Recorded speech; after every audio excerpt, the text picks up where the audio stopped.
time?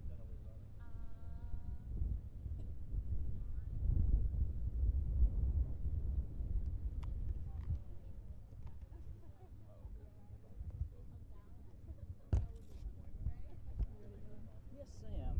All good. It's chilly up here.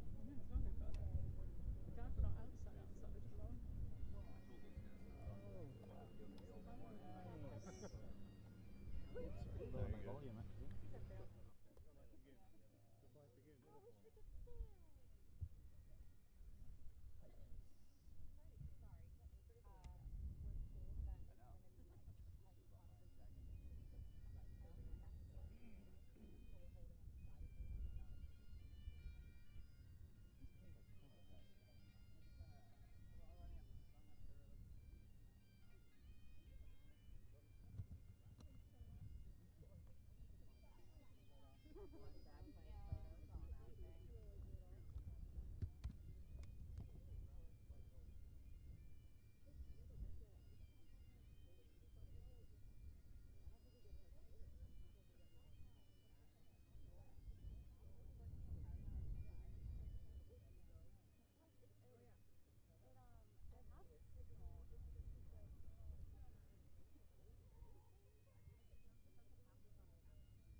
Video first, then photos.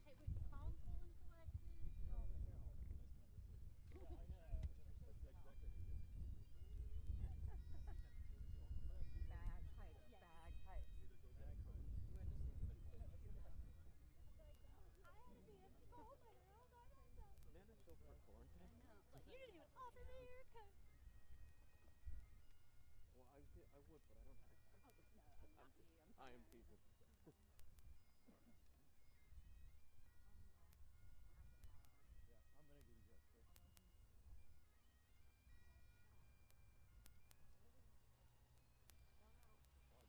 I'm gonna give you that space.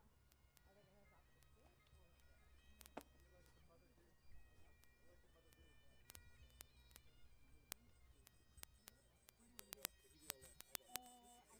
Does anybody want to go low in front of me? Okay, that works for you? Okay, are you out, Joe? Hi, all. You should see our shot on full stick. That's the plan. We are at the place where the president will greet. Can I get in here? Your space for Andy. They still see bars, don't they? They should not see bars. Huh? They should not. If you come back a little bit, I'll go up. Sure I'll go look- down It like was 10. 20 seconds away, sorry. Yeah. Okay, great. You alright, Andy? Yep. Everybody good? My foot. So just try not to like lean like crazy, you know what I mean? Don't go too crazy on the lean. I don't want to screw Andy. I hope they come.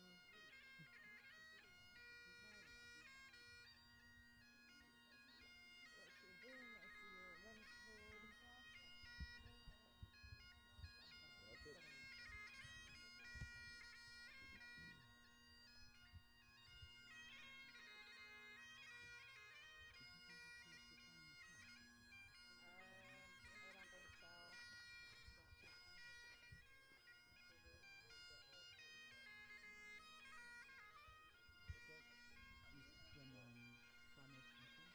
I don't think so. Okay, so you're supposed to be behind the camera so that it all works for everybody.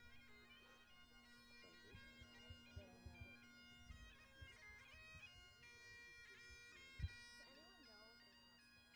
Does anyone know if they're gonna stand over you? What's the plan? Or where will they stand? The car will drive away. Yeah, I think they're gonna back the car Sorry, man. up after they drop the car. I couldn't have backed the car up and what? I've heard they're planning to back the car up after they're dropping the Prime Minister off, and then they're going to try to get them to pose right here with this in the photo. And then if you want, I can also get in the photo, if that would make it better for y'all. I could do that.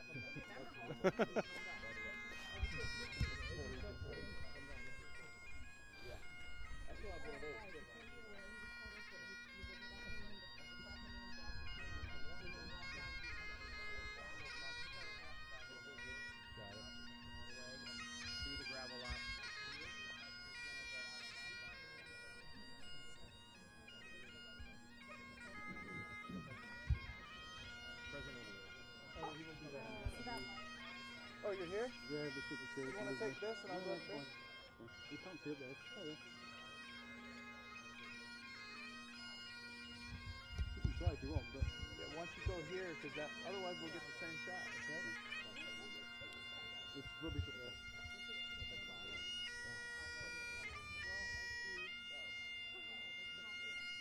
We're about 2 minutes out.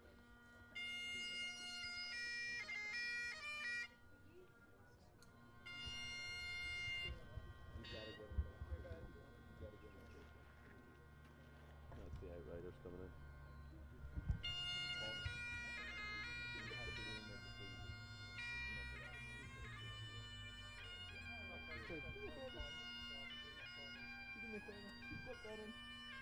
Just let them get that in anybody's way. Anybody's shot. Thank you, sir.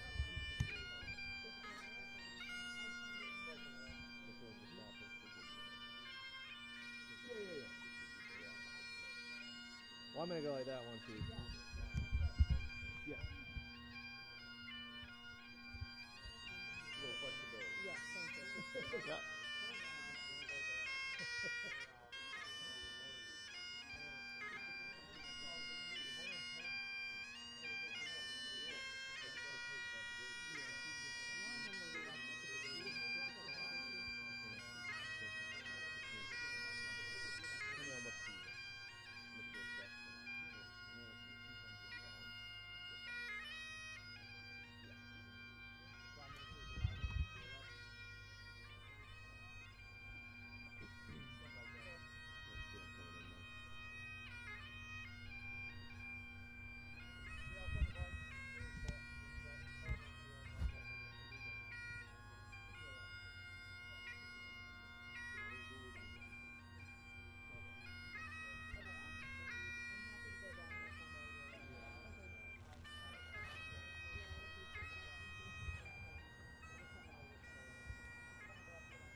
Give me her brother. He comes out. Yeah.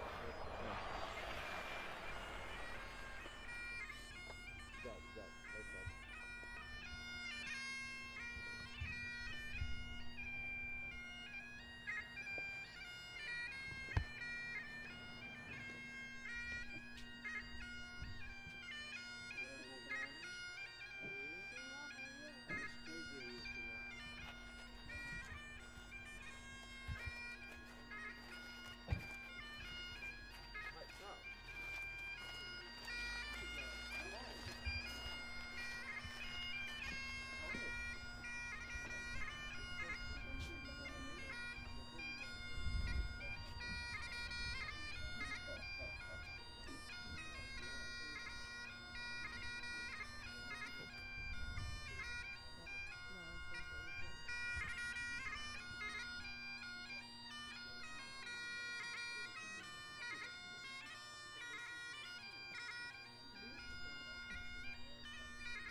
to come down on steel, aluminum, or other parts or anything?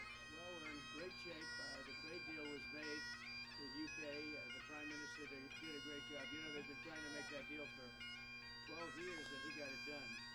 So everybody respects it. It's going to be a lot of jobs for here, and great for America. And you know, in terms of even the relationship, our relationship is unparalleled, but it keeps it even closer. You know, when you're able to have a good trade deal, it keeps it even closer. Is there a better deal to be done on whiskey and tariffs? Whiskey? Well, we'll talk about that. I didn't know whiskey was a problem. I'm not a big whiskey drinker. Maybe I should be. But the 10% tariff, is that a floor? Is the 10% tariff a floor? Well, we're going to take a look at it. We'll take a look. We want to make the Prime Minister happy. We want to make, by the way, your First Lady, I would say First Lady, she's a respected person all over the United States. I don't know what he's doing, but she's very respected. As respected as him. I don't want to say more, I'll get myself in trouble. But she's a great woman and very highly respected. Yeah, well, we've, as you know, given a lot of money to Gaza for food and everything else. A lot of that money is stolen by Hamas, and a lot of the food is stolen. But we're very much involved, and I think it's one of the main reasons for our meeting today. Yeah, we're going to be discussing it today. We'll be talking about Gaza. Well, we want to get it, but as you know, with Cambodia, they just announced a very big peace. That was going to be a very bad war, and so we're honored we got involved, and it's essentially settled. I think they're going to be settling it today, so it went for a few days. That was going to go on for years. That could have gone on for years. Millions of people could have been killed. We ended the war, and we're very happy about it. The Prime Minister says that recognising the Palestinian state will be a concrete step towards a lasting peace. Do you agree with his position? Well, I'm not going to take a position. I don't mind him taking a position. I'm looking for getting people fed right now. To me, that's the number one position. Because you have a lot of starving people. You have people that, you know, the United States recently, just a couple of weeks ago, we gave $60 million. That's a lot of money. No other nation gave money. I know the Prime Minister would if he knew about it, and he really knows about it now because we're going to be discussing it. But we gave $60 million. Nobody said even thank you. You know, thanks. Somebody should say thank you. But other nations are going to have to step up. When I spoke to Ursula yesterday, she said that the European nations are going to step up very substantially too. What's your advice on the small? Well, free speech is very important. I don't know if you're referring to any place in particular. Perhaps they are, but we've had free speech for a very, very long time here, so we're very proud about that. Well, what's your advice on the small boats crisis, Mr. President? How would you deal with it? What's your advice on dealing with the small boats crisis in this country? The small boats crisis. It's about the boats coming over the channel, so we're taking a lot of action to stop people coming over the channel who shouldn't be here. Stopping them coming in the first place. Well, immigration is a big factor, and I think, frankly, if they're coming from other countries and you don't know who they are, and are they coming from prisons? We have them where they came in from prisons. We're moving them all out. We had a border last June, just recent, last month. We had 0 people come into the country, 0, other than coming through legal means. If you're stopping immigration and stopping the wrong people, I give my hats are off to you. You're doing not a good thing, you're doing a fantastic thing. So I know nothing about the boats, but if the boats are loaded up with bad people, and they usually are, because other countries don't send their best. They send people that they don't want, and they're not stupid people, and they send the people that they don't want. And I've heard that you've taken a much stronger stance on immigration. Yeah, we've done a lot of work stopping them coming. We just signed an agreement to return them, and we've returned 35,000, in fact, after the first year of this Labour government, of people who shouldn't be in this country. So we're very pleased that we're getting on with returning people who've got no right to be here. That's great. As somebody that loves this, I love this country. My mother was born in, as you know, my mother was born in Scotland, and it's an incredible place, a beautiful place. And if that be the case, I congratulate you. That's exactly, because Europe is a much different place than it was just 5 years ago, 10 years ago. They've got to get their act together. If they don't, you're not going to have Europe anymore as you know it, and you can't do that. This is a magnificent part of the world, and you cannot ruin it. You cannot let people come in here illegally. And what happens is there'll be murderers, there'll be drug dealers, there'll be all sorts of things that other countries don't want. And they send them to you, and they send them to us, and you've got to stop them. And I hear that you've taken a very strong stand on immigration, and taking a strong stand on immigration is imperative. Mr. President, Prime Minister Netanyahu said there's no starvation in Gaza. Do you agree with that assessment? I don't know. I mean, based on television, I would say not particularly, because those children look very hungry, but we're giving a lot of money and a lot of food, and other nations are now stepping up. I know that this nation is, right It's here. a humanitarian crisis. Right. It's an absolute catastrophe.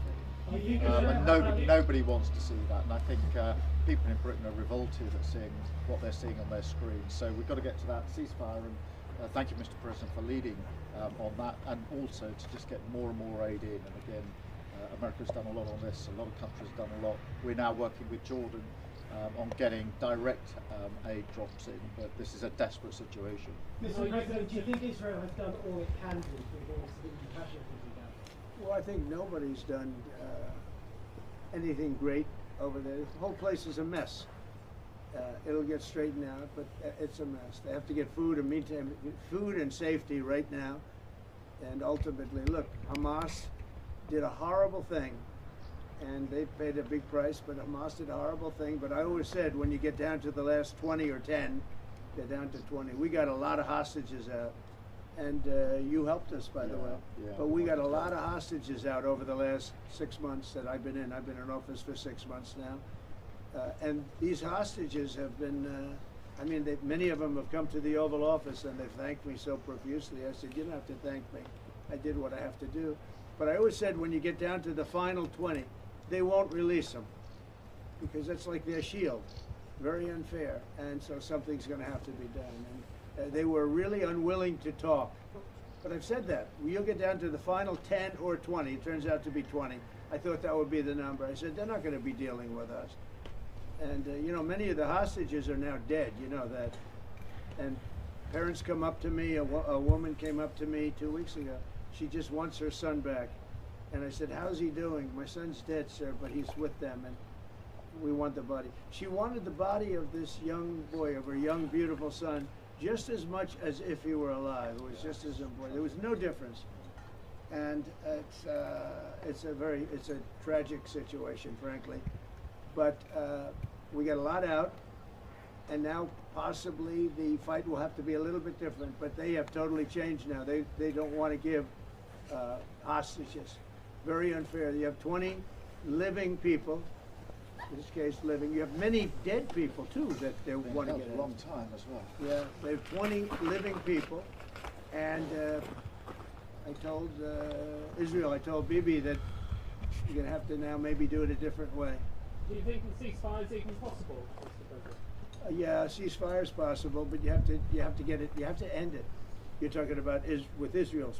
You're talking about there, because we have many ceasefires going on. The whole world is. If I weren't around, you'd have right now 6 major wars going on. India would be fighting with Pakistan. You see what we just did yesterday with 2 nations that we're trading with. And during the trade, I said, I'm not going to do any trade deal unless you guys settle your differences. And we got it settled in 24 hours. I mean, they just announced it was settled, which was a tremendous thing. But Serbia, Kosovo is another one. We have many hotspots that were at war. I think a very big one was India and Pakistan, because you're talking about 2 nuclear nations.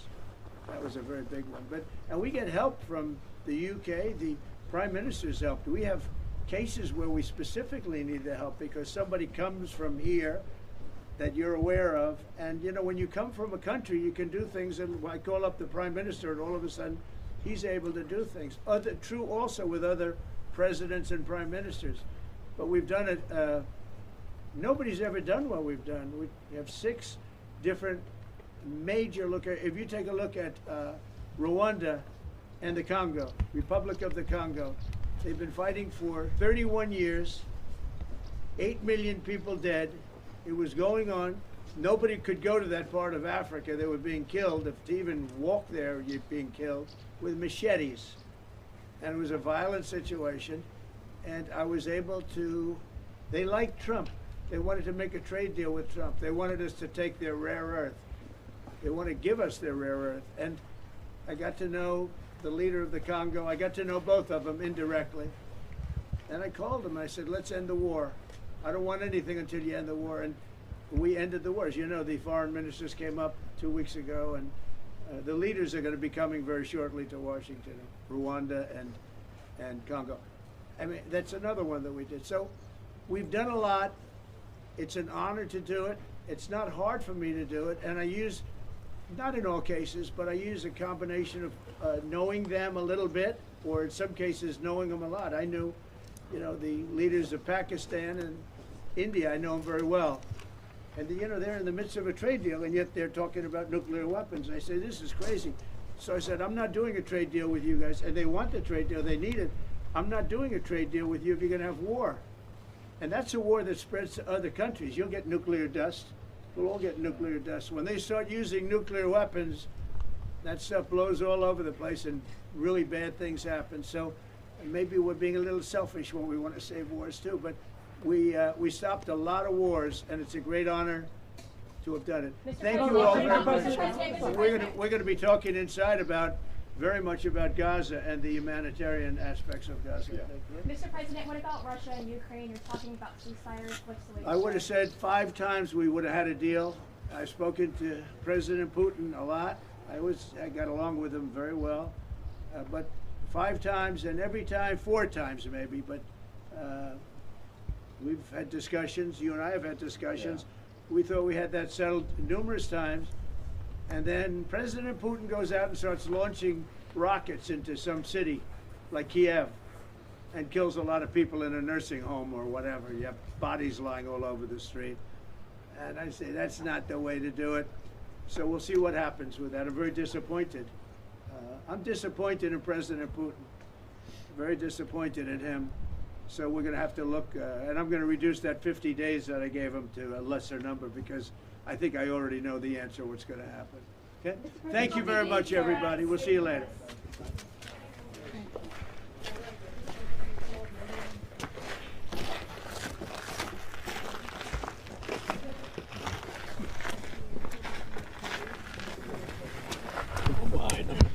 Oh my God.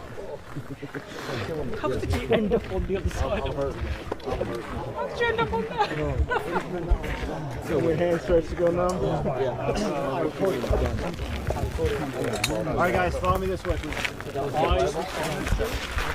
When they are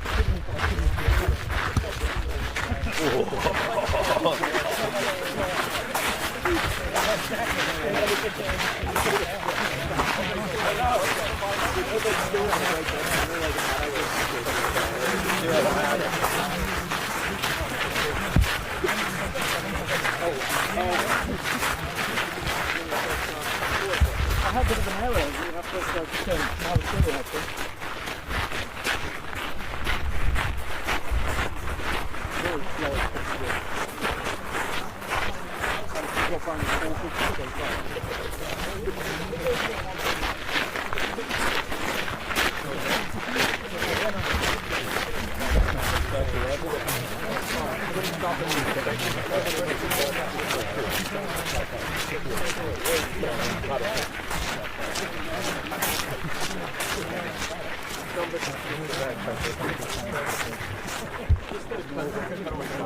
When you turn to it's like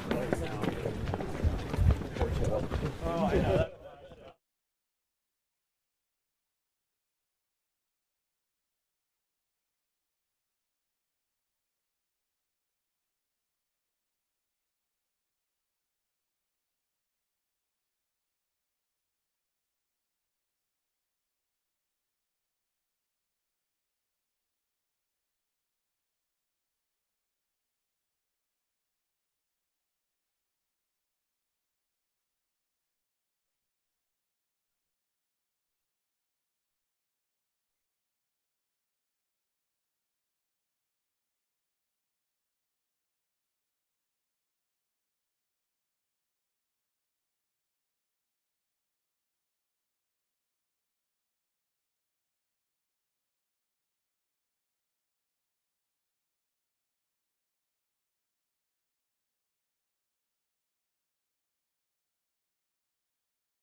then at the end, I will just,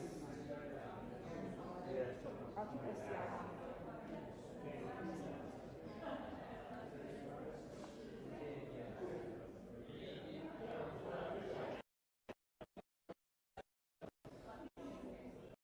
I'm stable on the side.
fantastic to be here at Turnberry with you. Thank you so much for showing us around and having this opportunity to sit in this fantastic ballroom, which is absolutely incredible, and to start talking about some of the issues that are most pressing in your country, in my country, and in particular, we've had the opportunity to talk about the situation in Gaza and the intolerable situation, including images of starvation.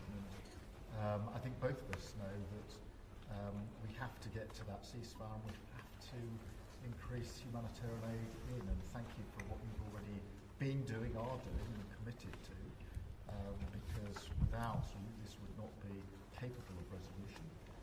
And I think that if we can work not just on the pressing issues of the ceasefire, but also on this issue of getting humanitarian aid in at volume, at speed, and then we've discussed a plan for what then happens afterwards. I think we can do our very best to alleviate what is an awful situation at this. So thank you very much for the discussion we've had so far and the discussion we're about to continue on that really important issue. But it's fantastic to be here. Thank you for your hospitality and to see this amazing golf course. I'll invite you to a football ground at some stage and we can exchange balls. It's been great being with you, and thank you very much, Mr. Prime Minister. And you've done a fantastic job with regard to the trade deal. You know, they wanted a trade deal here for years, many years, through many different terms of different people, and you got it done. So I want to congratulate you on that. And it's a great deal for both. It brings unity. We didn't need unity, but it brings us even closer together. I think it's good for both parties.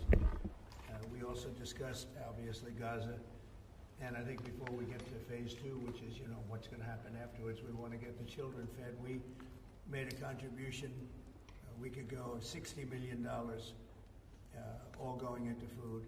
We only hope the food goes to the people that need it, because so much, as you know, when you do something there, it gets taken by Hamas or somebody, but it gets taken. But and we're prepared to help. We want to help. It's a terrible situation. The whole thing is terrible. It's been bad for many years, but it's great to hear you feel the same way that I do. We have to help on a humanitarian basis before we do anything. We have to get the kids fed. So we've been sending in a lot of food. A lot of the food that's been going there has been sent by the United States. I spoke yesterday with the president of the European Union, Ursula, who was terrific also on the subject, and she's going to play a big role also in helping us. So we have a good group of countries who are going to help with the humanitarian needs, which is food, sanitation, and some other things. It's very difficult to deal with Hamas, as I said. We got a tremendous amount of hostages out, but it would take place in drips and drabs. You get 10, you get 5, you get 2, you get 10, 12, we get 12 one time. Many of them would come to the White House, and they were so thankful. But I always said, when you get down to the final 10 or 20, you're not going to be able to make a deal with these people because they use them as a shield. And when they give them up, they no longer have a shield. And the people of Israel feel so strongly about the hostages. Some people would take a different view, but they feel so strongly about the hostages. So that's an ongoing process. Hamas has become very difficult to deal with in the last couple of days because they don't want to give up these last 20 because they think as long as we have them, they have protection. But I don't think it can work that way. So I'm speaking to Bibi Netanyahu, and we are coming up with various plans. We're going to say it's a very difficult situation. If they didn't have the hostages, things would go very quickly. But they do, and we know where they have them in some cases, and you don't want to go riding roughshod over that area because that means those hostages will be killed. Now, there are some people that would say, well, that's the price you pay, but we don't like to say that. We don't want to say that. And I don't think the people of Israel want to say that either, which is pretty amazing. A lot of people would say, just get it done and whatever it is. You could also say speed might be better for the hostages. You go, with speed, you may have a better chance because they're in deep trouble. they're in deep trouble. You saw October 7th, and you saw what the damage and the horror that they committed. People can't forget that. You know, they tend to forget it, but they can't forget. That was one of the most terrible things I've ever seen. And you just cannot forget that. So we're very much involved. The Prime Minister's involved. I'm involved. And I think I can speak. We just signed a very big trade deal, the biggest of them all yesterday, right? And the European Union is very much involved in wanting to help with really the Palestinians in terms of getting people fed. But the area of Gaza, another way of defining it is the area of Gaza. It's a very troubled place, and it has been for many, many years. It has been for many decades. So it's not like this just happened. This has been going on for a long period of time. So that's it. Our hearts are in the right place. We have some good news because the recent war that you just saw, they just announced, I see, the newest of the 5, now this would be 6 that we've stopped. I've stopped 6 wars in the last, I'm averaging about a war a month. The last 3 were very close together. India and Pakistan and a lot of them. Congo was just, and Rwanda was just done. But you probably know, I won't go into it very much because I don't know the final numbers yet. I don't know. Numerous people were killed, and I was dealing with 2 countries that we get along with very well, very different countries from certain standpoints. They've been fighting for 500 years, intermittently, and we solved that war. You probably saw it just came out over the wire, so we solved it through trade. I said, I don't want to trade with anybody that's killing each other, so we just got that one solved. And I'm going to call the 2 prime ministers who I got along with very, very well and speak to them right after this meeting and congratulate them. But it was an honor to be involved, and that was going to be a very nasty war. Those wars have been very, very nasty. So we've done a lot of good work. We've had great support from the Prime Minister anytime we needed help, anytime we needed any form of support. We've been there. We appreciate it very much. And we're going to continue onward. We do have to take care of the humanitarian needs at what they used to call the Gaza Strip. You don't hear that line too much anymore. You don't hear the Gaza Strip. But it is the Gaza Strip. And it's amazing. It's not being handled a little bit differently. We're going to set up food centers, and we're going to do it in conjunction with some very good people, and we're going to supply funds. And we just took in trillions of dollars. We have a lot of money, and we're going to spend a little money on some food. And other nations are joining us. I know your nation's joining us, and we have all of the European nations joining us, and others also called, and they want to be helpful. So we're going to set up food centers and where people can walk in and no boundaries. We're not going to have fences, and they can't. They see the food from 30 you would say yards away, and they see the food. It's all there, but nobody's at it because they have fences set up that nobody can even get it. It's crazy what's going on over there. So we're going to work very closely together with your country, a great country. We also discussed inside that we are, there's a whole new thing happening with regard to energy from nuclear. And the Prime Minister's looking at that very strongly, and I know you have Rolls-Royce nuclear plants. That sounds pretty good, right? I love that. What a great brand that is. But you're also doing the Rolls-Royce or the nuclear plants, the smaller plants. We're doing smaller and bigger, but the small is interesting. They do a small plant, very easy, very safe, and as they need more, they hook up another plant, and they have a series of plants instead of, doing the $20 billion plant. That gets tough for a lot of people to do. So we're just studying that, and it sounds like you're very far progressed, but it's a great thing you're doing on nuclear. We opened up nuclear about 2 months ago, and it's now safe and very inexpensive.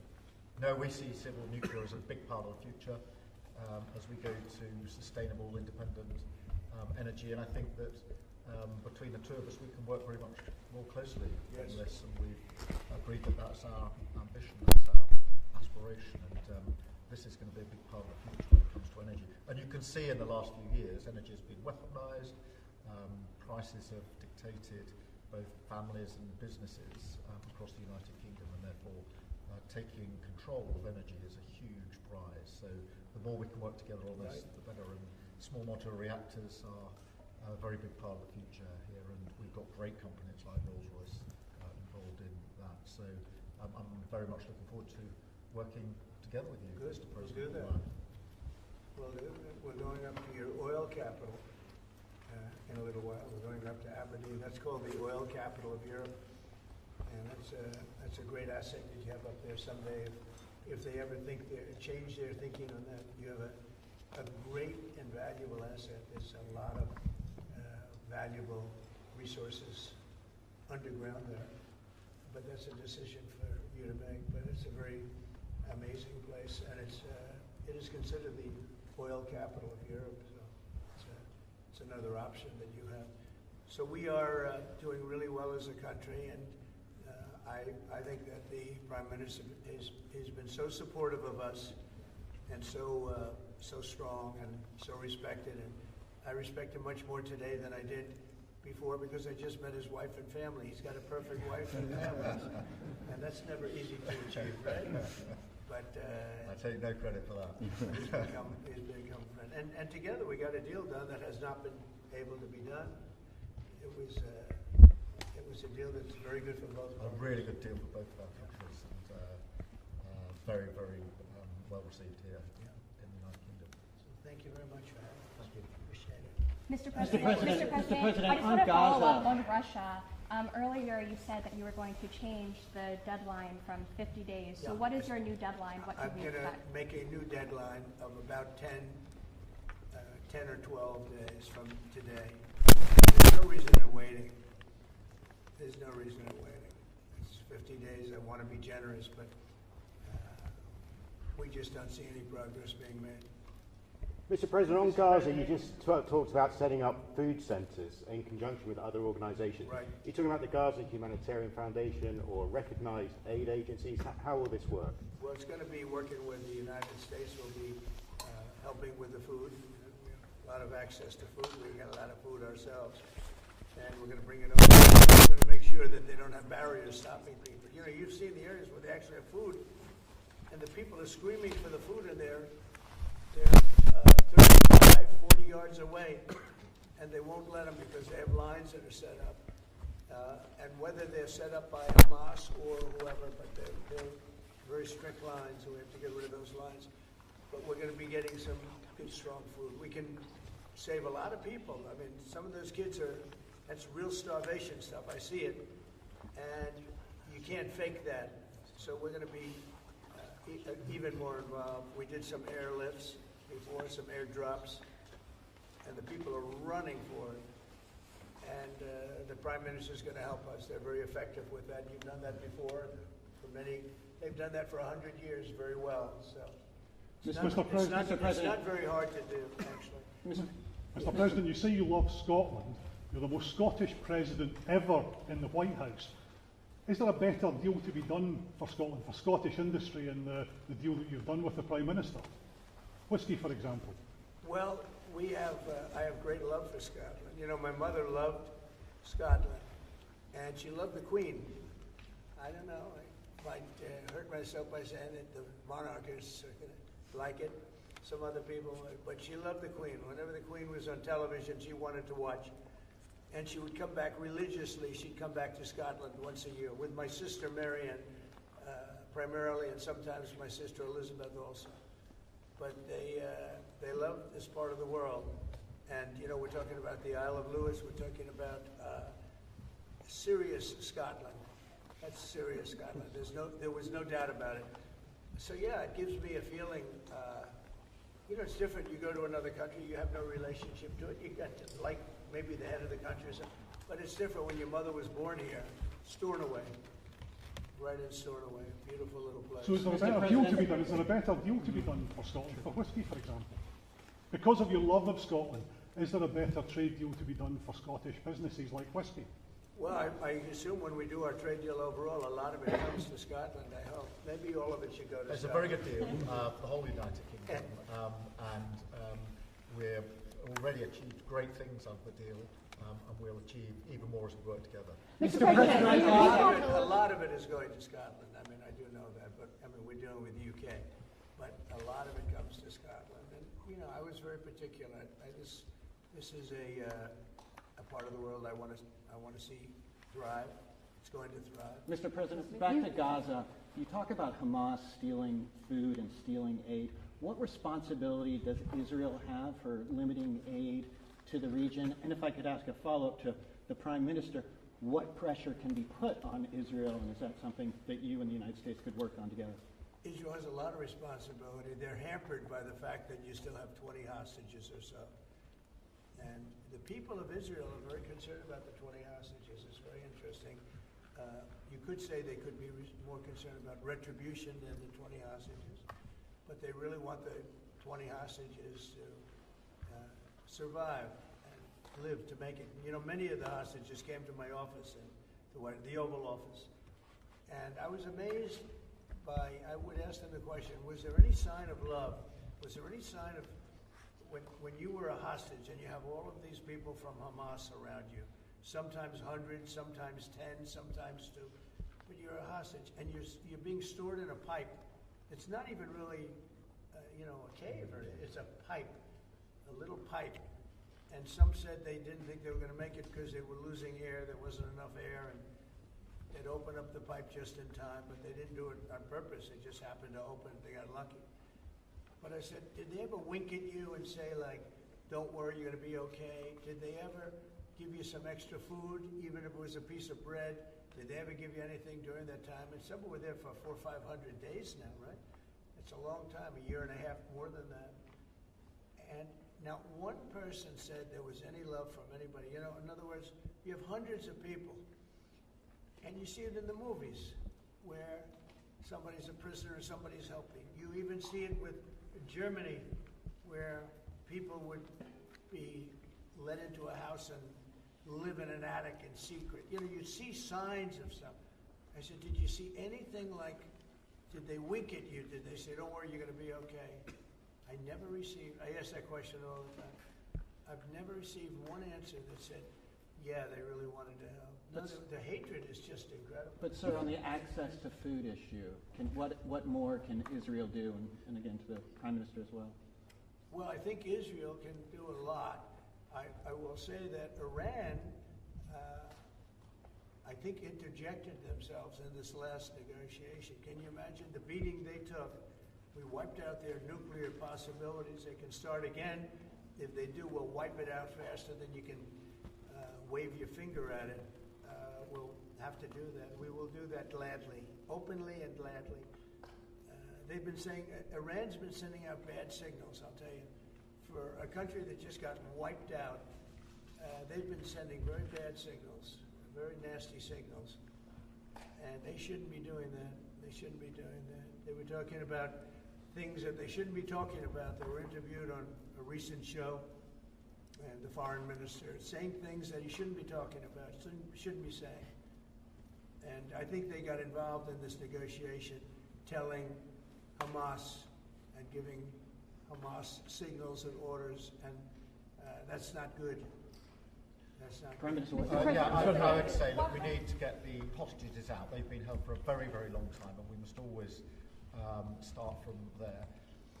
But also recognise the situation on the ground in Gaza is absolutely intolerable, and I think that certainly speaking for the British public and myself, those images of starving children in particular are revolting, and there's a sense of revulsion in the British public at what they're seeing, and they know, and we know, that humanitarian aid needs to get in at speed, at volume. Yes, some can be airdropped, and we're working with others, with the US, with Jordan on that, but the trucks need to get in, because that's the only way you can get the volume in. And we do thank the President for the work he's done to try to get to a ceasefire, which we desperately need, but also to put aid in to the region. There needs to be much more of that. We need to galvanise other countries in support of getting that aid in. And yes, that does involve putting pressure on Israel, because it absolutely is a humanitarian catastrophe now. We also need to look beyond that situation to what then happens in the event of a ceasefire, which is desperately needed. And that's why I'm really pleased that we're having a discussion about what a peace plan would look like after that, the component parts of that. And we have to be really clear at this point that Hamas can play absolutely no part in any future governance in Palestine, and that's and in Gaza. And it's really important that we're clear about what triggered this, who took the hostages, and calling out Hamas for what they are, as a terrorist organisation. But I think today the focus has to be on getting that humanitarian aid in. Mr. President, will the UK avoid your pharmaceutical tariffs, and will it happen before August the 1st? Well, we'll be announcing on pharmaceuticals sometime in the very near future. We have a very big plan on pharmaceuticals. We want to bring a lot of the pharmaceuticals back to America, where they should be. If you look at COVID, it sort of taught us a lesson. We were getting our pharmaceuticals from other countries. We almost didn't make any. We used to make them ourselves, and we're going to want to be making a lot of them ourselves, all of them in a sense. But you also have a good pharmaceutical business. We'll be dealing with you on pharmaceuticals also. And we certainly feel a lot better with your country working on pharmaceuticals for America than some of the other countries that were. With the relationship we have, and you would not use that as a cudgel. You wouldn't be using it as a block.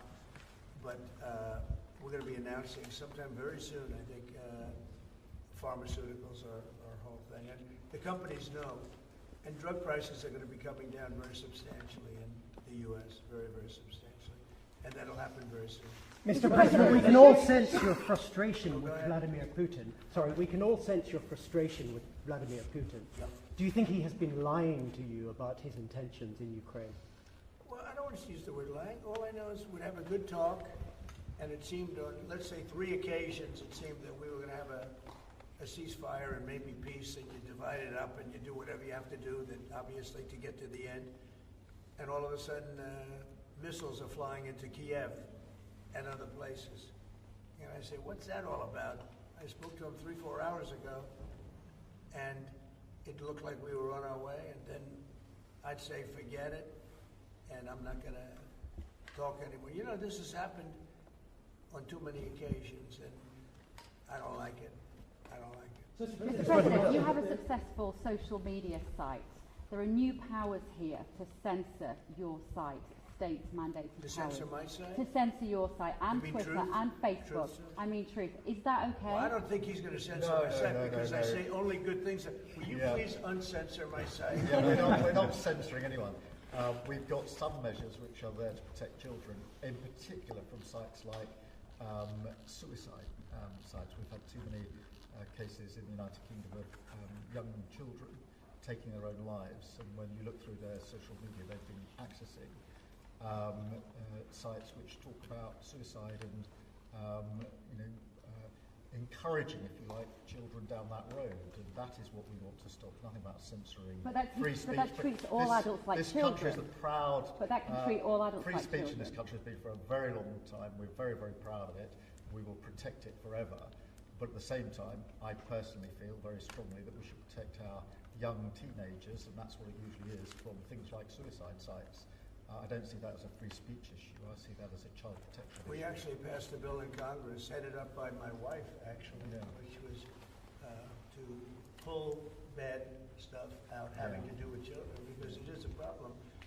But I cannot imagine him censoring Truth Social. This is more of a very political, and it's been a very big success. It's not going to happen. And I only say good things about him and his country, so if they censor me, you're making a mistake. I'm going to give my ambassador the job, make sure it's not censored. I had not heard that. Mr. President, question about golf? You're a big investor in this area, Mr. President. Say it? You're a big investor in this area of Scotland. To put it mildly. To put it mildly. Like this ballroom.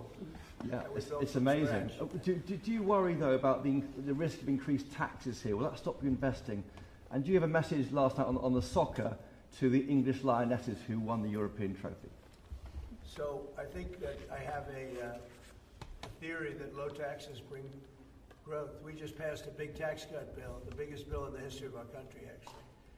And one big beautiful bill, I used to call it the great one big beautiful, we got the word great out, but it's actually called the one big beautiful bill. It's essentially a very large tax cut bill for everybody. And our country's, pretty soon, I think I can say it right now, our country's never done better. We had a country that was dead. It was dead 6 months ago, a year ago.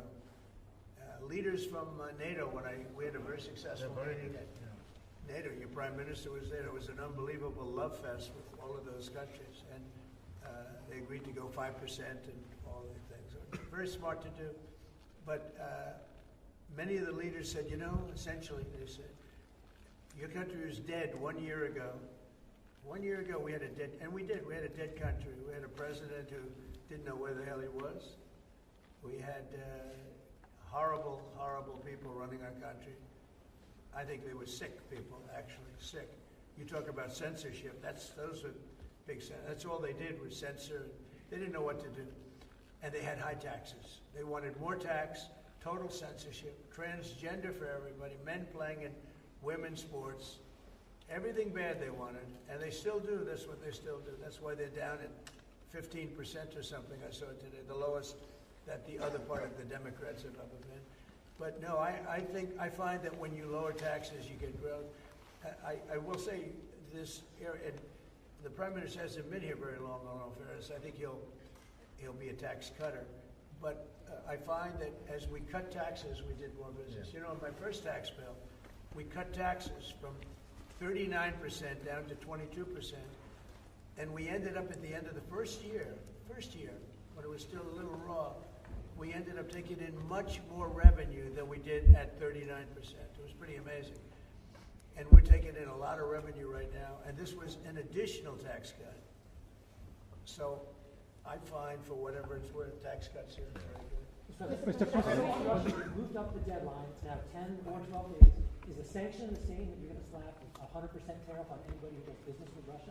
So what I'm doing is we're going to do secondary sanctions, unless we make a deal. And we might make a deal. I don't know. You don't know.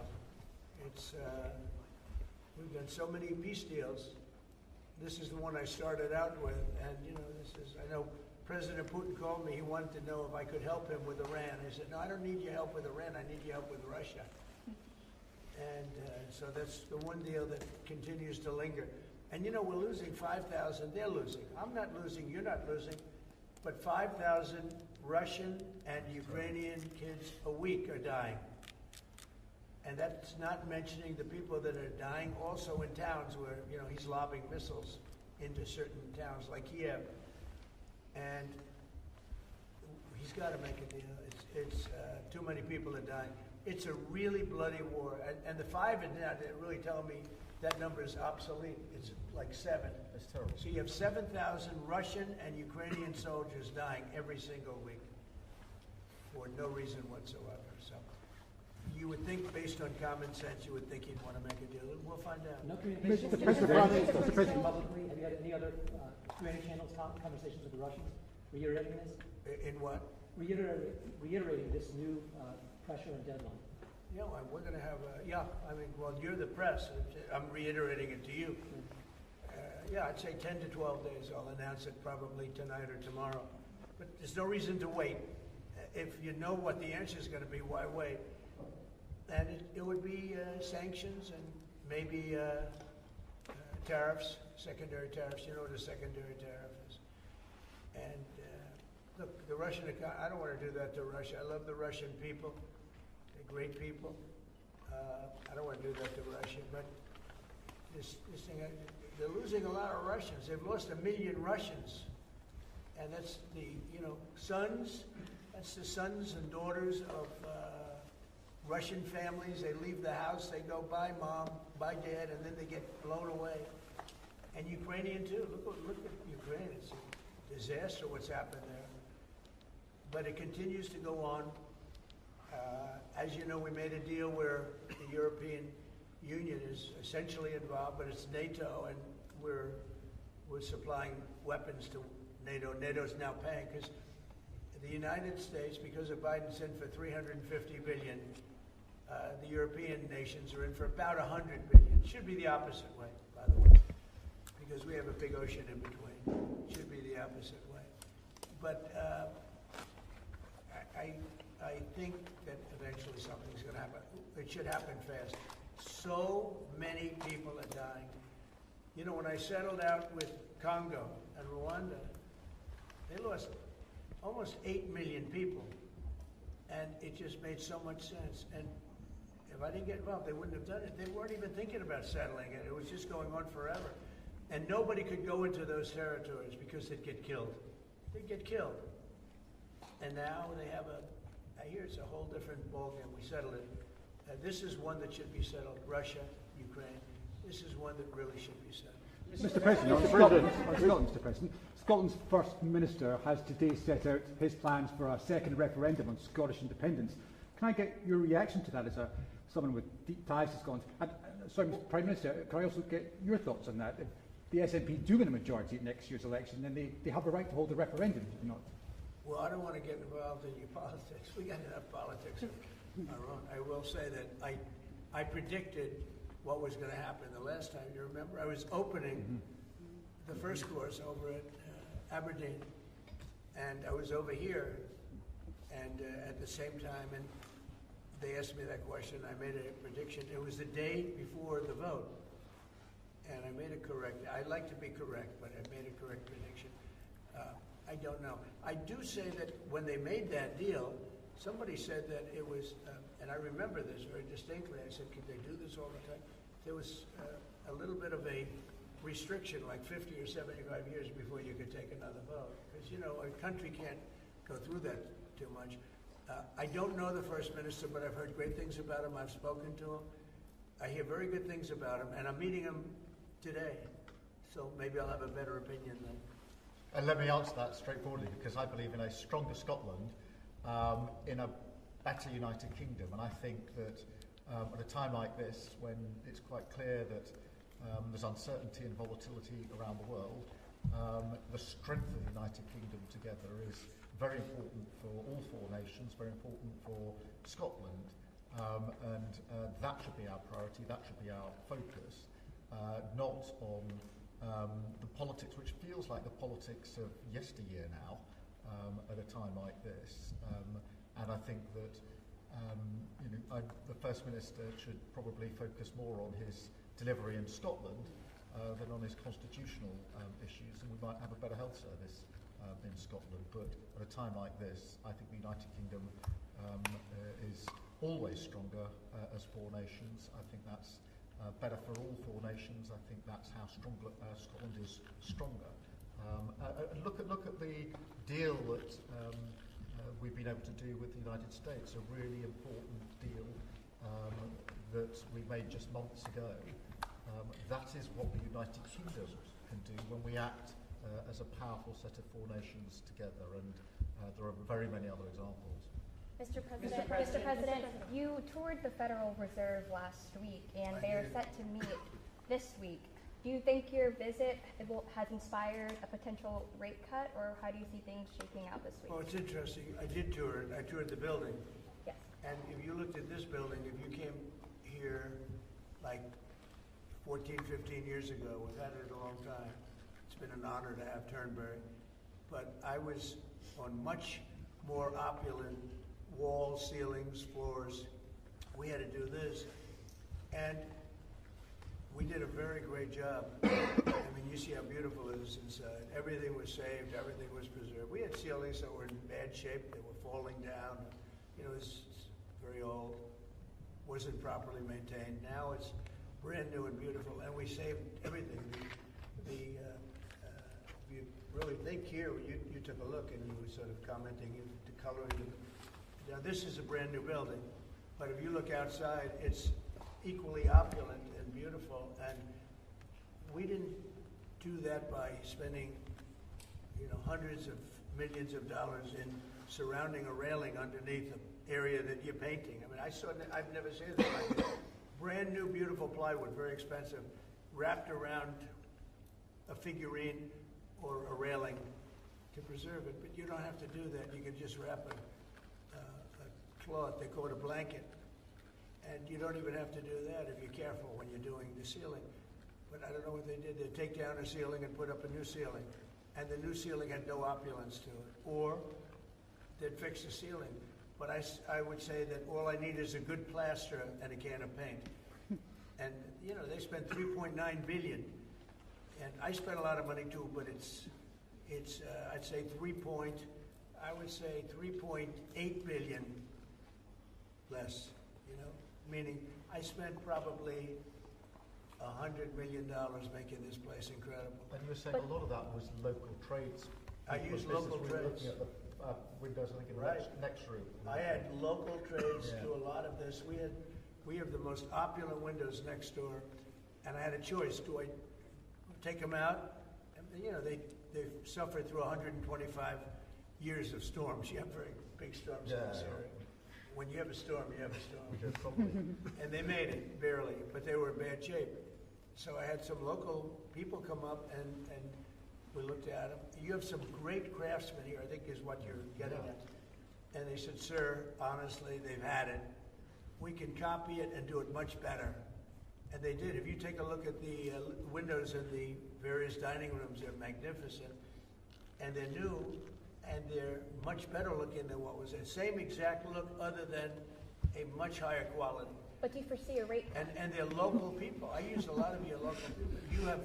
You have really great local tradesmen here, yes? But do you foresee a rate cut this week? Do you expect the Fed... A rate cut? Yeah, do you expect meaning a tax cut? No. Do you expect the Fed to cut rates this week? I think he has to. You had 11 cuts, you know?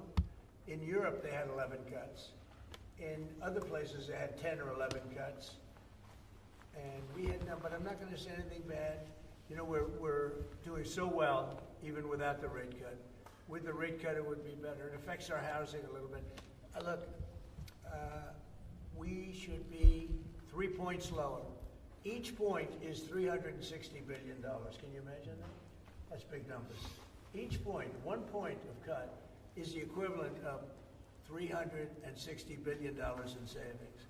That's big stuff, you know. Those are big numbers in the U.S. Everything's big.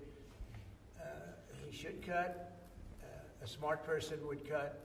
You know, he leaves very soon, so it's like one of those things, but I'll miss him greatly. Who will you appoint? On Turnberry, if I may, have you or will you enlist the Prime Minister in your effort to bring the Open back to Turnberry? And Prime Minister, you described this beautiful course. Do you agree with the President that it's time to bring the Open back to Turnberry? Well, as you know, that's not a matter directly for me. That's for the sporting authorities. But look, I mean, it is first time I've been here. It's absolutely magnificent, both inside and out, and looking at the courses itself and the building. It's incredible. But the decision on the Open is not a decision for me, as you'll understand.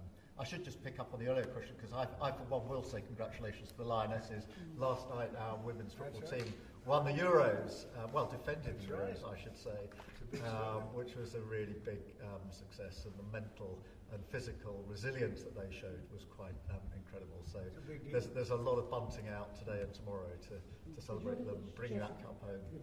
Mr. Chester, do you have any planning for the upcoming state visit, and how is that going to work? Where would you stay, and anything about this? Well, I'm looking forward to it. It's never been done before, twice. We had our original at Buckingham Palace, and now I guess we're going to Windsor. And it's never been done, and I'm a big fan of King Charles. I've known him for quite a while. A great guy, great person. He looks really well to me. He looks great. So we look forward to coming over. It's going to be, it was one of the most beautiful evenings I've ever seen. I hate to say it, but nobody does it like you people in terms of the pomp and ceremony. And I look forward to being here with the ambassador. Our ambassador is a very, very successful man who just wanted to do this. And I said, how are you going to be able to do that? And he's so committed to, you know, the relationship between the countries.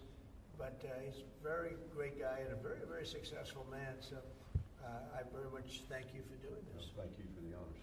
Mr. President, after the state visit, will you go to London, or are you worried it's no longer a Buckingham? About what? Will you visit London during the state visit, or are you worried? I will. I'm not a fan of your mayor. Why not? I think he's done a terrible job. The mayor of London, but a nasty person. Are you worried it's no? I think he's a friend of mine. No, I think he's done a terrible job. But I would certainly visit London. Would you want Parliament to be recalled? So MP Nigel Farage has asked for Parliament to be recalled when you're there, so you can talk to Well, the I like MPs. Nigel. I mean, Nigel, as you know, is a friend of mine. Nigel's done very well. He's a friend of mine. And Keir's a friend of mine. Would you recall Parliament so that the President can talk to MPs? Well, Parliament's in recess at the time, but look, I do want to be clear. This is an unprecedented and very special state visit.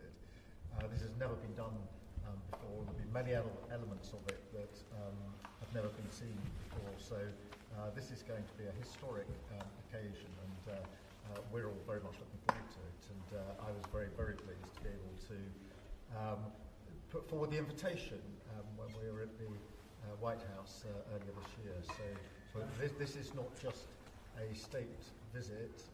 They're always incredible occasions, and this is an unprecedented second state visit. So you can imagine just how special that's going to be. The fact that it's never been done before, and that's because it's non-consecutive, and it's the only reason it could be, made it even more interesting, frankly. So it's going to be great. And being with Charles and Camilla and everybody, I've gotten to know because of 4 years and now 6 months. Gotten to know a lot of the family members. They're great people. They're really great people. And in that sense, I think that the UK is very lucky. You could have people that weren't great people. I don't know if I'd say that, but you could have people that weren't. But we're very lucky to have a royal family. They're absolutely fantastic. So we really look forward to that. As far as Parliament, if he wants me to speak in Parliament, I'll do it. Okay? But it doesn't have to be then. It could be some other time. Maybe we should save it for another time. We'll let the one visit speak for itself. But anytime, if I could be helpful, I would certainly do it. Thank you. Mr. President, on Gaza, what kind of alternatives are you considering to get the hostages out if there's no ceasefire deal? Well, there are a couple of alternatives. Some are pretty strong, but the most sensible alternative is talk and negotiation. But I said a long time ago, at a certain point, they're not going to be talking because they're going to lose their shield. The hostages are a shield for them. They did horrible things on October 7th. And the hostages are a shield. And I said, you're going to get down a number, and the number's going to be at a point where you're not going to be able to get them back unless you're going to be very energetic, or to put it a different way, unless you're going to be very ruthless and violent. It's a bad situation to be in, very bad. Mr. President, back to Russia. You talked during the campaign about President Putin respecting you and not helping you have a relationship with him. Do you still feel that way, that he respects you, considering the conversations you've had that have been really nice, or is he being disrespectful? I've always gotten along with President Putin. I had a great relationship with him. And he went through the Russia hugs too. It was, we used to talk about it. We used to say, it's too bad we really can't do anything between our countries. Because if we did, they'd say, Look, I was tough on Putin because I was the one that closed up Nord Stream, and Biden came along and opened it up. I was very tough on Putin in one way, but we got along very well.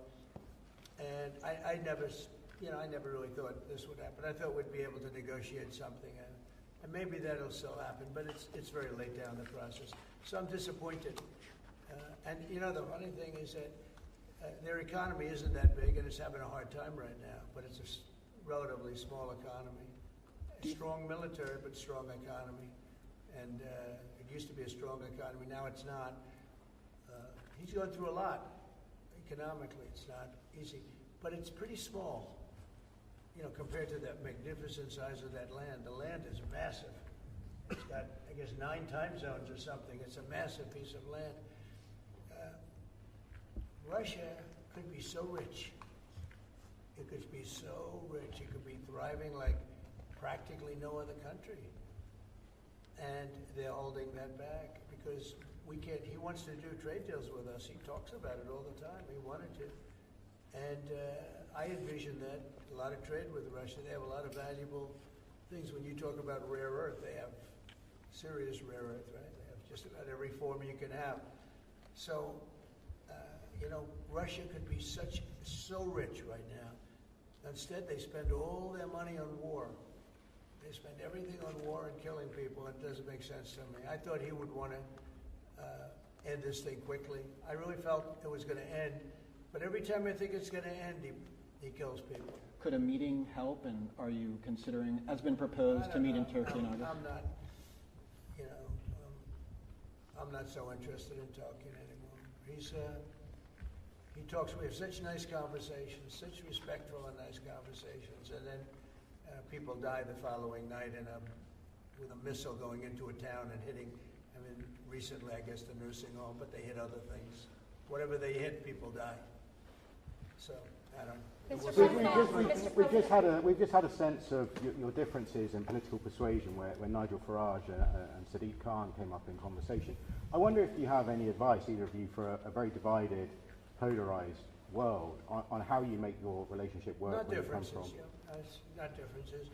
I happen to like both men. I like this man a lot, and I like Nigel. And, you know, I don't know the politics over here. I don't know where they stand. I would say one is slightly liberal, not that liberal, slightly, and the other one is slightly conservative. But they're both good men.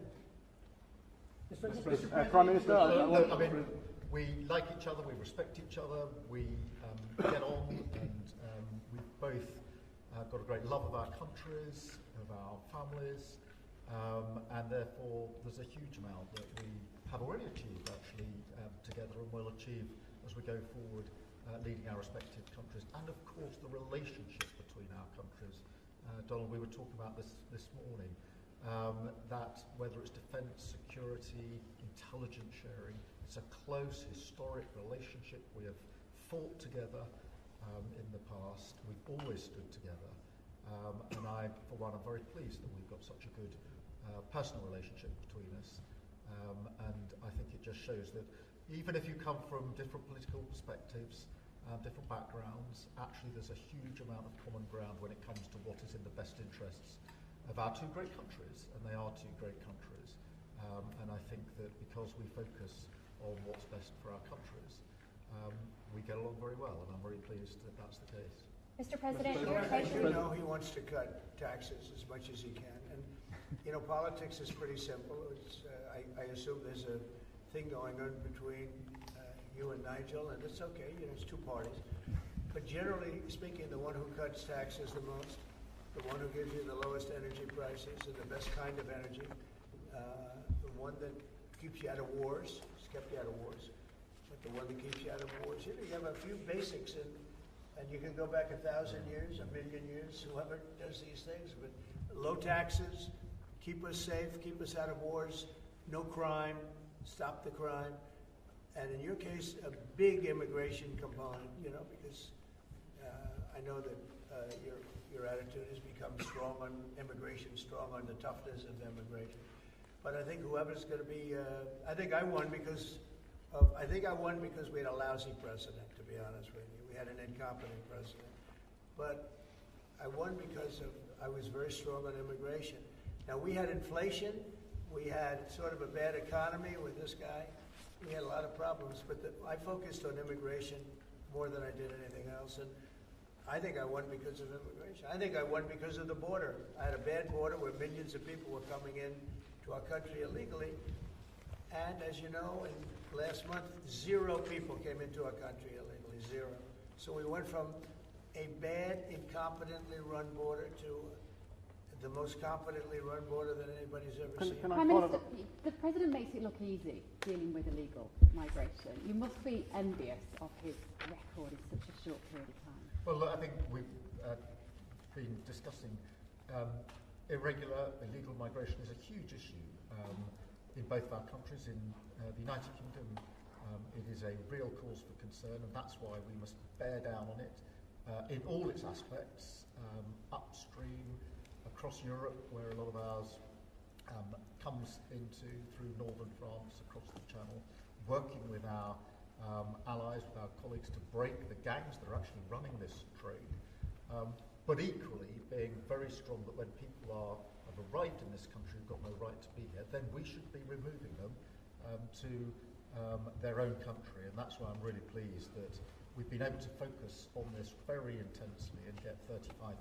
people out of the United Kingdom who have no right to be here, because the message has to be you can't make your way to the United Kingdom. We won't tolerate our rules being broken, and if you get here, you will be returned but we are such to where you came from. And it's really important that we bear down on that. We're such an attractive place for people to come because they want a better life, because we are a wonderful country. People coming via the rules are always welcome. Of course, we've welcomed talent and people into this country for centuries, literally. But what the British people will not tolerate is those that break the rules, those that come through irregular routes, and that's the really important distinction here. And that's what we're bearing down on. And I'm really pleased that we're through pretty well all of the international engagement I've done, all the meetings I've had, the country we've done deals with. We've done deals with countries in the last 12 months that many people thought it was not possible to deal with when it came to immigration, irregular immigration, and we return thousands of people who've got no right to be here. And that, I think, is, for the British people, we're a reasonable, tolerant country where people are coming lawfully to contribute to our communities, to our country. Then, of course, they're welcome. They've made a great contribution. But what people will not tolerate is those that are breaking the rules. And that is an issue of today, but it's a very British thing. We are people who respect rules. We don't approve of those that break rules. Mr. President, I can say, though, that I had one of the greatest victories, they say the most consequential in 129 years, so I don't know about that, but it was pretty close. And we won all of the swing states, which never happens. We won the popular vote by millions of votes. We won, tremendous electoral college sweep. And I believe I did it more than anything else because of my strong stand on immigration. And I don't think this country is any different in that sense. I think it's a big factor. And it is with a lot of the European countries. Some of the countries have, lost their way, and they have tremendous crime because of it. I mean, you had countries with no crime that now have tremendous crime. And you know the countries, and I know the countries. And so I think it's a huge factor in any election, not just this election, but in any election. I think the one that's toughest and most competent on immigration is going to win the election.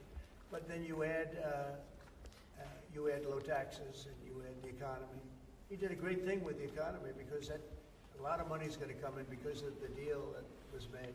But I think that immigration is now bigger than ever before. Mr. President, your Treasury Secretary is meeting with Chinese trade officials right now. Have you received an update? Do you expect a deal when these talks are over, especially with the August 1st deadline? They're meeting right now. And, we have a good relationship with China. But China's tough. And like you're tough, we're all tough, yes. But we're going to see what happens. We just concluded our deal with Japan. It was very good for everybody. We're making, great deals. We're making deals that are good for us, but we want them to be good for everybody. It's important. It's sometimes I'll do something that I shouldn't do because it's not very important for our country, but it's very meaningful for the country on the other side. And I'll let them have that point because it's very important for them. So, I don't know, but we've made a lot of deals in the last couple of months. And then ultimately, as you might as well know, we're going to just, because we have, you have 200 countries, more. But people don't know that. You got a lot of countries. And I wouldn't want to sit down with 200 people and have to deal the way he was calling me all the time. We want this, we got to have that. He's a tough negotiator. These are, look, they're smart people, but tough negotiators. They know what they want. And, but we're going to be setting a tariff for essentially the rest of the world. And that's what they're going to pay if they want to do business in the United States. Because you can't sit down and make 200 deals. But we've made the big ones. We just finished Indonesia. They opened up their country. We just finished Japan. They opened up their country. You know, Japan opened up the country. They were totally closed. They opened up to our cars, even to rice. Rice was a big deal. They would never take anybody else's rice. They'd take it rice. But they opened up their country. Philippines, we just finished. They opened up their country. They were very closed. I'd love to see China open up their country. We're dealing with China right now, as we speak. Yeah, we're dealing with China right now. The deal you've got with the UK is better than the one with the European Union. Is that because you think Brexit was a good idea for this country? Look, you know, we have a very special relationship with this country. Like, you know, my mother was born here. And not only born here, loved it. She'd come back, I told you, religiously every year. And she'd go up to Stornoway and see her relatives. But she loved the country. Yeah, that probably has, it always has an impact. Always has an impact. But, you know, Germany has a new leader, and I think he's terrific. I think you like him too. Yeah, I think he's terrific. My father was born in Germany. Or is Germany, his parents were just out. But, so, you know, you have a lot of feeling for this part of the world. I do. I want to see this part of the world do well. Germany, Scotland, UK. I want this part of the world to do well. All of the nations. You know, you do feel a certain. You have a feeling, a warm feeling toward a part when your parents are born essentially here. And I think maybe it's slightly different. Maybe it's not. I don't know, but maybe it's slightly different. Mr. President, you completely rule out a pardon for Ghislaine Maxwell when you landed. Is that something you would ever consider, and why? Pardon for who? For Ghislaine Maxwell. Well, I'm allowed to give her a pardon. Yeah, you are. Nobody's approached me with it. Nobody's asked me about it. It's in the news about that aspect of it, but right now it would be inappropriate to talk about it. So. Mr. President, your opposition to offshore wind is well known. In Scotland and across... Wind is a disaster. But in Scotland and across the UK, wind farms are I know, cropping it's up a shame. offshore, It's not his onshore. fault. Well, I used to tell Alex Salmon. Have you spoken to the Prime Minister, and will you speak to the First Minister of Scotland? All I can do is give my word. Look, wind is the most expensive form of energy, and it destroys the beauty of your fields, and your plains, and your waterways. And look out there. There's no windmills. But if you look in another direction, you see windmills. When we go to Aberdeen, you'll see some of the ugliest windmills you've ever seen. They're the height of a 50-story building. And you can take 1,000 times more energy out of a hole in the ground this big. This big. It's called oil and gas. And you have it there, the North Sea. This big, that nobody would even see.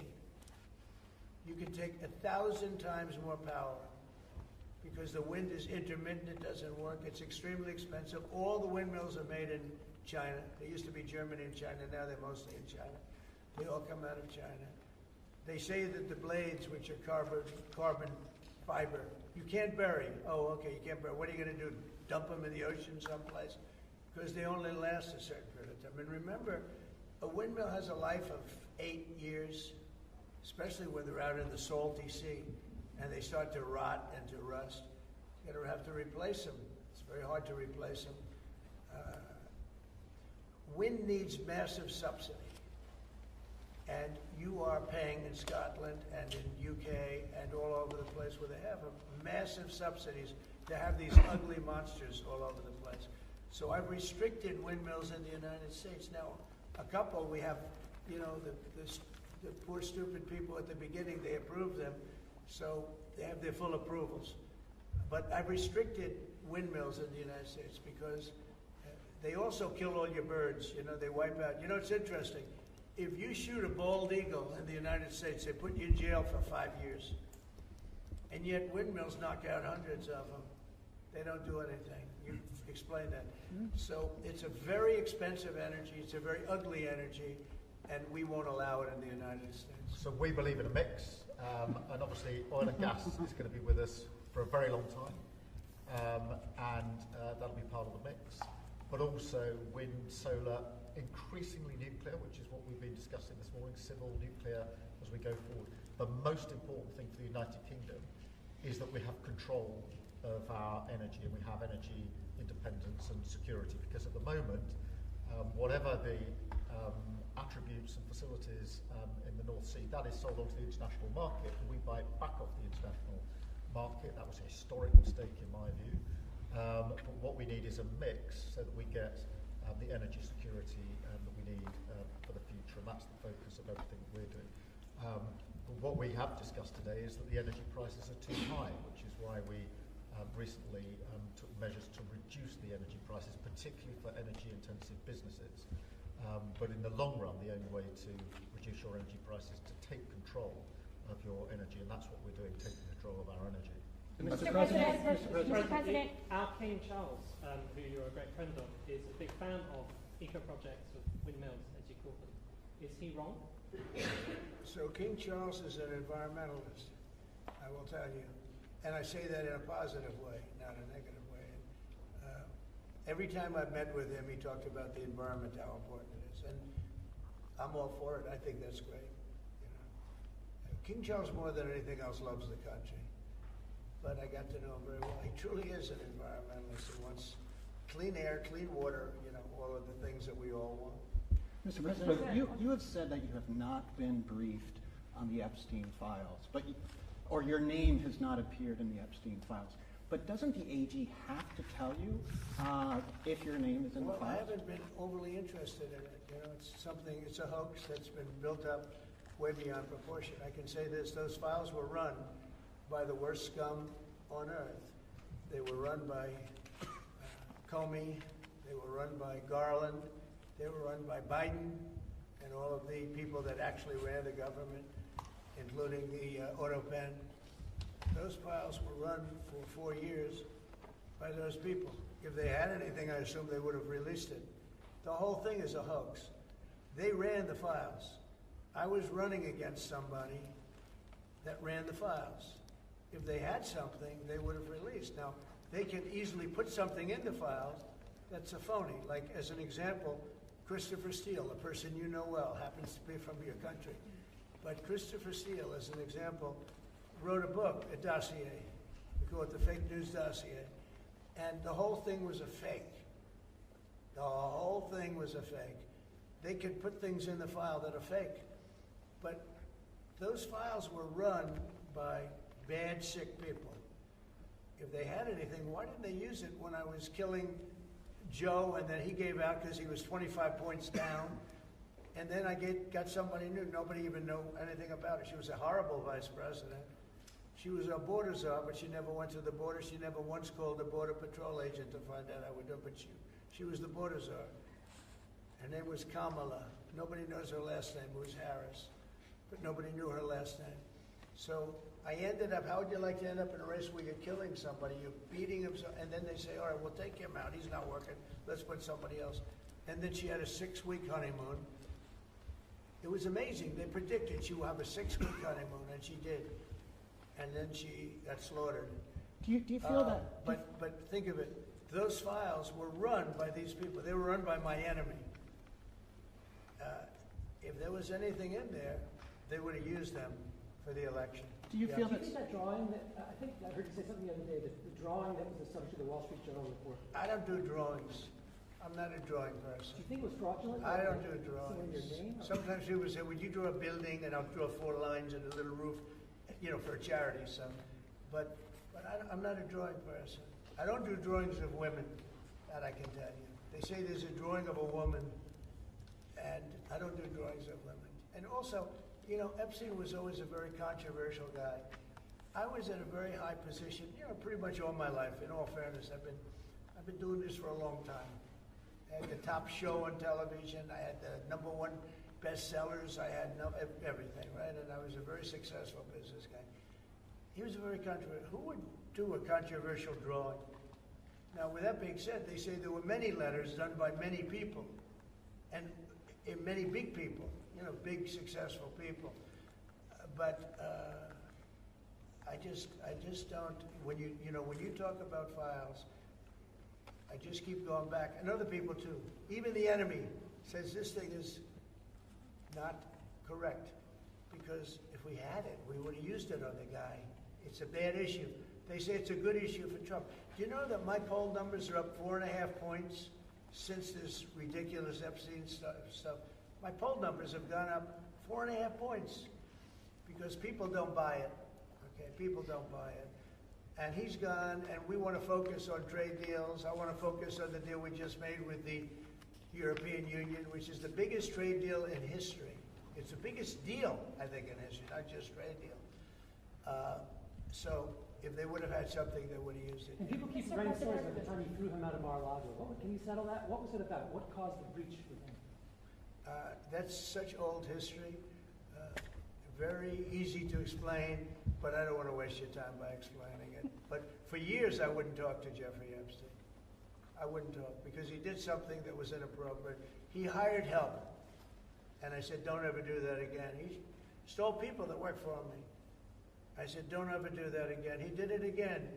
And I threw him out of the place, persona non grata. I threw him out, and that was it. I'm glad I did, if you want to know the truth. Mr. President, and by the way, I never went to the island, and Bill Clinton went there supposedly 28 times. I never went to the island, but Larry Summers, I hear, went there. He was the head of Harvard. And many other people that are very big people. Nobody ever talks about them. I never had the privilege of going to his island. And I did turn it down, but a lot of people in Palm Beach were invited to his island. In one of my very good moments, I turned it down. I didn't want to go to his island. Yeah. Mr. President, on Gaza, next time you speak to Netanyahu, what will you be asking him to do? Say it one louder. Next time you speak to Netanyahu, what will you ask him to do? Well, I'm going to say, look, we're giving money and we're giving food, but we're over here and we're over in the United States. I think I can speak for the Prime Minister. We're giving money and things. He's got to sort of like run it. What should he do? Well, I want them to make sure they get the food. Open. I want to make sure they get the food, every ounce of food. I think you want to say absolutely. It's an absolute point. because that food is a big delivery. Mr. President, or at least all of it. You said you were going to set essentially a tariff for the rest of the world. The world. What percent will that tariff be? I would say it'll be somewhere in the 15 to 20% range. So maybe 15 or 20, or? No, I said, I sort of know. I just want to be nice. I would say in the range of 15 to 20%.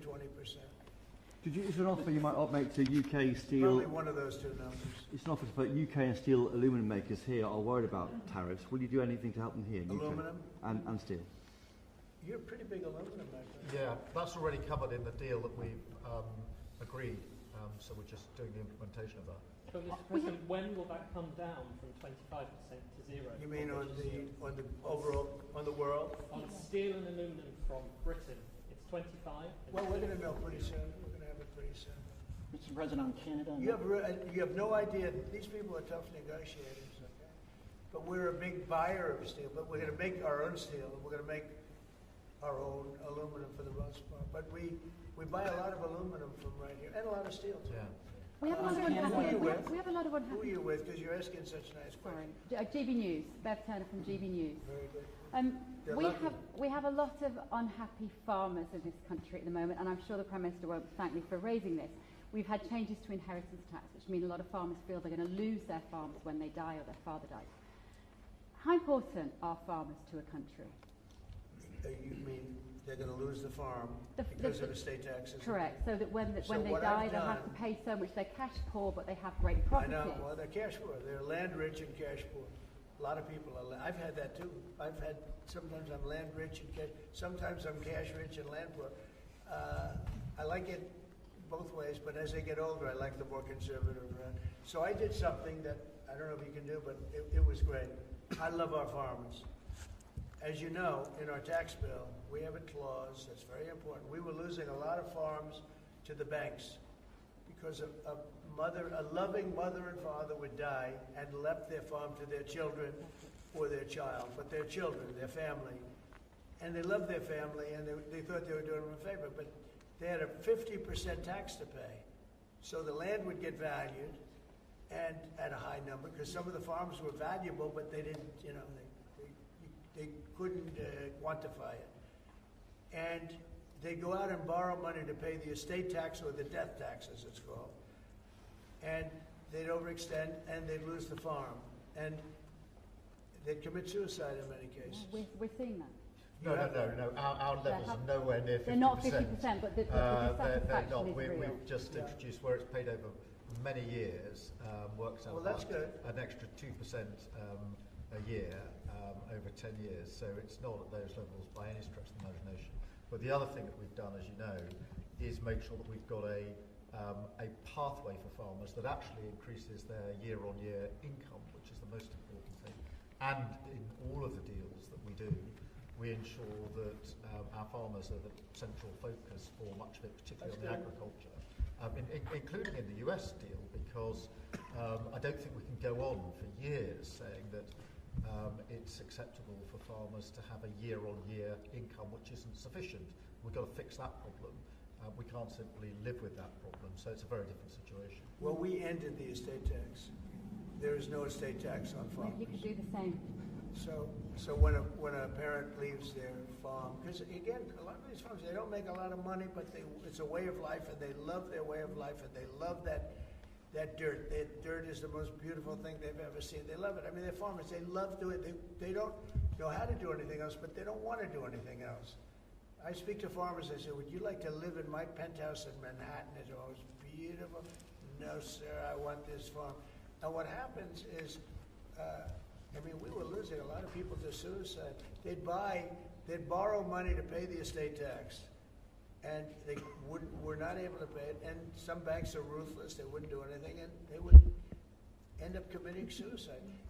We have totally ended the estate tax in those situations. So there's no estate tax. So when a parent leaves the farm to the kids, they don't have to worry about their local, possibly unfriendly banker coming in and stealing their farm. Mr. President, back to migration, one of the hot flashpoint issues in Britain is migrants being housed in hotels and people in the local communities not feeling safe. Is that an appropriate place to be housing migrants? Does Britain need its own version of the alligator Alcatraz? Anybody illegally should not be allowed in the country. Thank you all. Thank you.